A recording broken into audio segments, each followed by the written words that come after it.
তথ্য সম্প্রচার মন্ত্রী জহিরুদ্দিন স্বপন বলেছেন, বর্তমান সরকারের অন্যতম অগ্রাধিকার হল জনগণের তথ্য অধিকার নিশ্চিত করা। তিনি বলেন, তথ্যের অবাধ প্রবাহের পাশাপাশি অপতথ্যের বিভ্রান্তিকর তথ্যের বিস্তার রোধ করে জনগণকে সুরক্ষা দেওয়াও সমান গুরুত্বপূর্ণ। রোববার সচিবালয়ে তথ্য ও সম্প্রচার মন্ত্রণালয়ের সভাকক্ষে তথ্য অধিকার ফোরাম এর কোর গ্রুপের সদস্যদের সাথে এক মতবিনিময় সভায় প্রধান অতিথির বক্তব্যে তিনি এসব কথা বলেছেন। তথ্যমন্ত্রী বলেন, বর্তমানে তথ্যের অবাধ প্রবাহের কারণে অপতথ্যের প্রচারও বৃদ্ধি পাচ্ছে।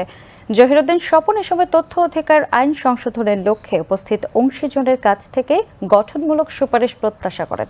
তিনি আশ্বস্ত করে বলেন, আইন প্রণয়নের এই প্রক্রিয়ায় সংশ্লিষ্ট সকল অংশীজনকে যুক্ত করা হবে। সভায় বিশেষ অতিথি ছিলেন তথ্য সম্প্রচার প্রতিমন্ত্রী ইয়াসের খান চৌধুরী। এছাড়া অন্যান্যের মধ্যে বক্তব্য রাখেন ট্রান্সপারেন্সি ইন্টারন্যাশনাল বাংলাদেশ টিআইবি এর নির্বাহী পরিচালক ডক্টর ইফতেখারুজ্জামান, সুশাসনের জন্য নাগরিক সুজনের সম্পাদক ডক্টর বদিউল আলম মজুমদার, এমআরডিআই এর নির্বাহী পরিচালক হাসিবুর রহমান এবং তথ্য সচিব মাহবুবা ফারজানা। সভায় বক্তারা তথ্য অধিকার আইনের কার্যকারিতা বৃদ্ধি এবং তথ্যের অবাধ প্রবাহ নিশ্চিতে বিভিন্ন সংস্কারমূলক প্রস্তাব তুলে ধরেন।